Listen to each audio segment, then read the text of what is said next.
আসসালামু আলাইকুম শিক্ষার্থীরা, আজকের ক্লাসে তোমাদেরকে স্বাগতম। তো আজকের ক্লাসে আমরা আলোচনা করব পদার্থবিজ্ঞানের দ্বিতীয় অধ্যায় গতি।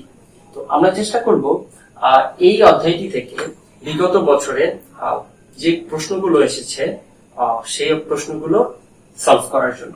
তো তারই ধারাবাহিকতায় আমরা আজকে দেখব ঢাকা বোর্ড 2020-এ যে কোশ্চেনটা এসেছিল সেটা সলভ করার জন্য। তো আমাদের এখানে একটা বোর্ডে অলরেডি প্রবলেম লেখা আছে। তো তোমরা যদি দেখো এই প্রবলেমটিতে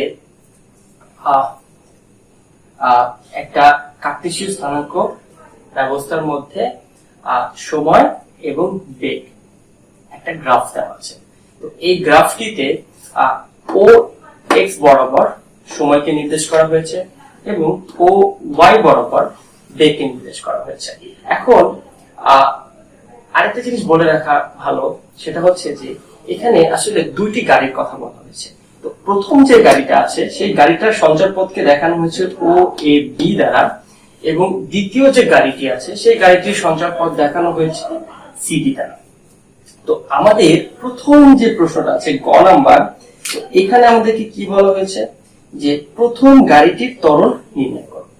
এখন আমরা যদি প্রথম এই গাড়িটার ত্বরণ নির্ণয় করতে চাই তাহলে আমাদেরকে কি করতে হবে? তো আমরাই জানি কি ত্বরণ। ত্বরণ মানে কি? ত্বরণ হচ্ছে, ত্বরণকে আমরা ইংরেজি লেটার এ দ্বারা প্রকাশ করি। তো ত্বরণ মানে কি? ত্বরণ মানে আমরা জানি যে কোন একটা বস্তুর সময়ের সাথে যে বেগের পরিবর্তন হচ্ছে সেই সময়ের সাথে বেগের পরিবর্তনের হারকে বলা হয় বস্তুটার ত্বরণ। তো আমরা বেগকে সাধারণত ভি দ্বারা যদি প্রকাশ করি তাহলে বেগের পরিবর্তনকে কি দ্বারা প্রকাশ করব? ডেল ভি দ্বারা। আর সময়কে কি দ্বারা প্রকাশ করব? ডেল টি দ্বারা। এখন আমরা যদি দেখি যে এই গাড়িটার সঞ্চার পথটা দুভাবে গেছে, একটা হচ্ছে নিচে এই ও এ, একটা হচ্ছে এ বি। তো আমরা চেষ্টা করব এই প্রথম গাড়িটার ত্বরণ দুটা ধাপে বের করার জন্য। তাহলে আমরা যদি প্রথম ত্বরণ এ ও এ বরাবর যে ত্বরণটা আছে সেটা বের করতে চাই, তাহলে আমরা এখন ধরলাম যে আমাদের এই যে ও পয়েন্ট আছে এটাকে আমরা পয়েন্ট 1 এবং এটাকে পয়েন্ট 2 যদি ধরি, তাহলে খেয়াল করে দেখো আমাদের যে বেগের পরিবর্তনের হার সেটাকে আমরা কি লিখতে পারবো? সেটাকে আমরা লিখতে পারবো হচ্ছে v2 minus v1 divided by t2 minus t1। এখন আমরা যদি এখান থেকে মানগুলো বের করার চেষ্টা করি তাহলে দেখো এখানে আমার v1 এর মান কত? 0, যেটা এটা ইনিশিয়াল পয়েন্ট। তাহলে আমরা এখান থেকে লিখতে পারি v1 সমান সমান 0 মিটার পার সেকেন্ড। আর v2 এর মান যদি আমরা বের করি তাহলে এটাকে আমরা জাস্ট পিছন দিকে দেখলে তাহলে এখান থেকে আমরা পাচ্ছি কি v2 এর মান আসছে হচ্ছে 40 মিটার পার সেকেন্ড। আচ্ছা, এরপর আমরা দেখব সময়টা কত। তো এই পয়েন্টটাতে ও পয়েন্টটাতে আমাদের সময় কত ছিল? 0 সেকেন্ড। অর্থাৎ এখানে আমার t1 সমান সমান 0 সেকেন্ড। আর t2 মান কত আসবে? t2 মান আমরা যদি বের করি, এই যে এই পয়েন্ট এখান থেকে আমরা যদি নিচের দিকে দেখি এখানে আমার মানটা কত ছিল? 20 সেকেন্ড। সুতরাং এখানে আমার মান কত আসছে? 20 সেকেন্ড। এখন আমরা এই মানগুলো এখানে যদি বসাই তাহলে আমাদের মান কত আসতেছে? মান আসতেছে হচ্ছে 40 মাইনাস 0 ডিভাইডেড বাই 20 মাইনাস 0 সমান সমান আলটিমেটলি আমরা পাচ্ছি 40 ডিভাইডেড বাই 20 সমান সমান আসছে 2 মিটার পার সেকেন্ড। অর্থাৎ গাড়িটা যখন এখান থেকে এই পর্যন্ত যাচ্ছিল তো এই পয়েন্টটাতে এসে গাড়িটা মোট 2 মিটার পার সেকেন্ড স্কয়ার ত্বরণ অর্জন করেছিল। ওকে, এখন আমাদের প্রশ্ন হচ্ছে যে তাহলে এই পয়েন্টটা থেকে এই পয়েন্টটাতে যখন গেছে তো এর ত্বরণ কত ছিল? তো এটার আনসার খুবই সিম্পল। কেন সিম্পল? তোমরা একটা জিনিস খেয়াল করো, আমরা কিন্তু সংজ্ঞায় প্রথমেই বলেছি যে যখন কোন একটা বস্তুর সময়ের সাথে বেগের পরিবর্তন হয় তখন ওই বস্তুটার ত্বরণ থাকে। কিন্তু খেয়াল করে দেখো এ পয়েন্টটা আর বি পয়েন্টটাতে আমাদের বেগের মানটা কনস্ট্যান্ট, অর্থাৎ 40 মিটার পার সেকেন্ড আছে। তার মানে কি এই অংশটুকুতে গাড়িটা কি গেছে? গাড়িটা সম বেগে কমন করছে। যেহেতু এর বেগের কোনো পরিবর্তন হয় নাই এই দুটো পয়েন্টে, সুতরাং আমরা বলতে পারি এবি তে যখন নিছে তার ত্বরণ ছিল 0 মিটার পার সেকেন্ড স্কয়ার। এই হয়ে গেল আমাদের প্রথম প্রশ্নটি, অর্থাৎ গ নাম্বার এর এটা আনসার।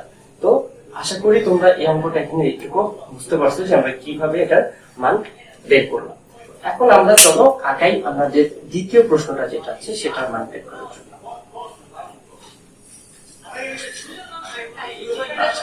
এখন আমরা যদি দ্বিতীয়টার মান বের করতে চাই, খেয়াল করে দেখো আমাদেরকে দ্বিতীয় প্রশ্নে কি বলা হয়েছে। দ্বিতীয় প্রশ্নে বলা হয়েছে যে 30 সেকেন্ডে কোন গাড়িটি বেশি দূরত্ব অতিক্রম করবে, গাণিতিক ভাবে বিশ্লেষণ করো।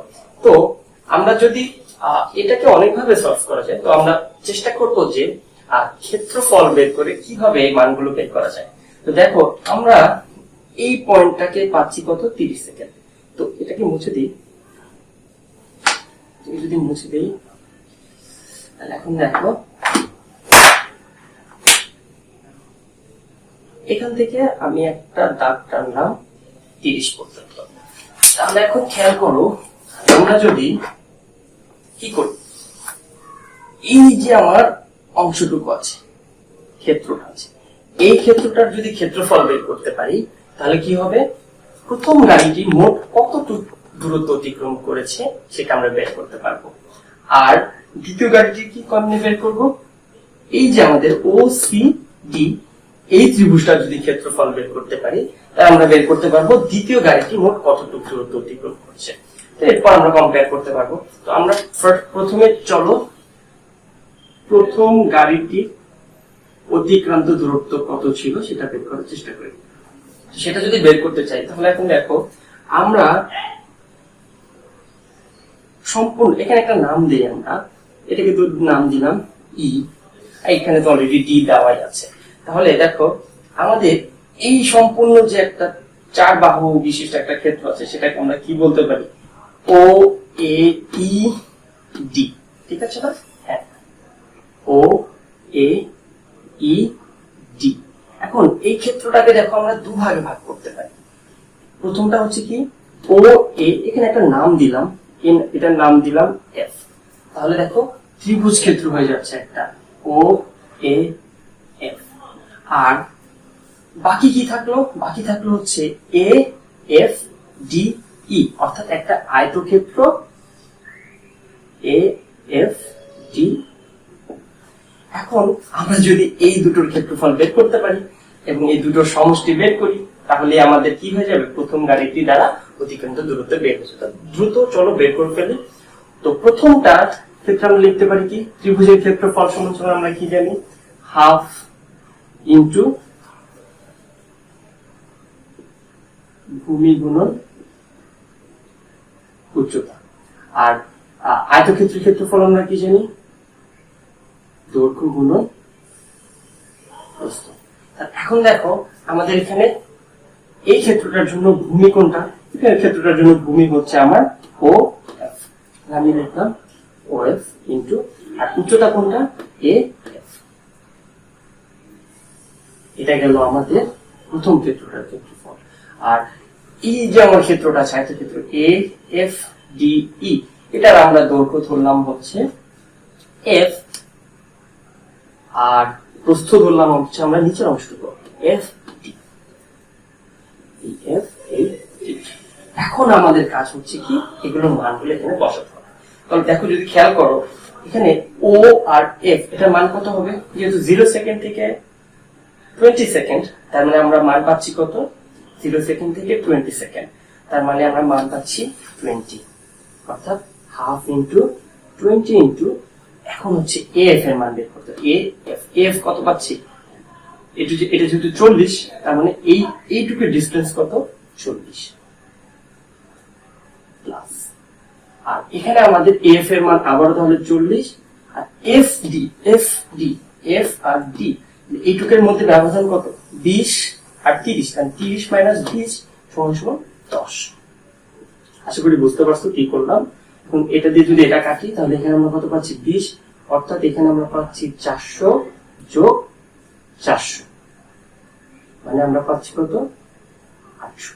অর্থাৎ এই গাড়িটা মোট কত দূরত্ব অতিক্রম করেছে 800 মিটার। এখন তোমাদের মনে প্রশ্ন জাগতে পারে যে এটা এককটা মিটারে কিভাবে আসলো।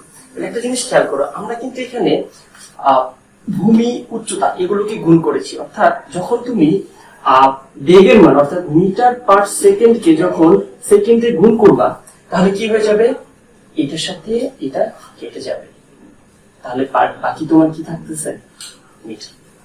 আশা করি বুঝতে পারছো যে এখানে আমরা কি করলাম।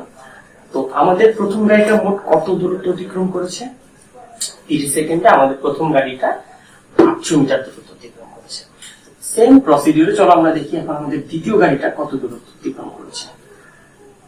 আমরা যদি এখন দেখি, এখানে আমরা এখন দ্বিতীয় গাড়িটার জন্য বের করব।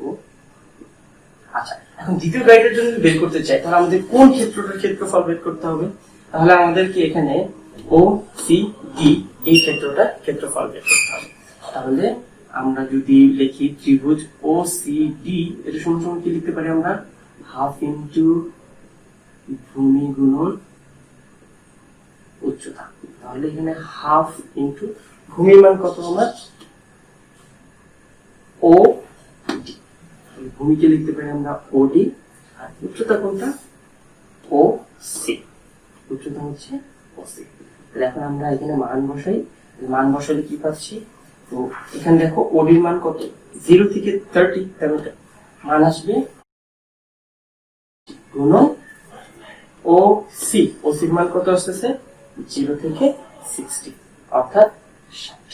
এখানে আমরা যদি মান বের করি, তাহলে এখানে মান আসতেছে আমার 30, মানে 900 মিটার।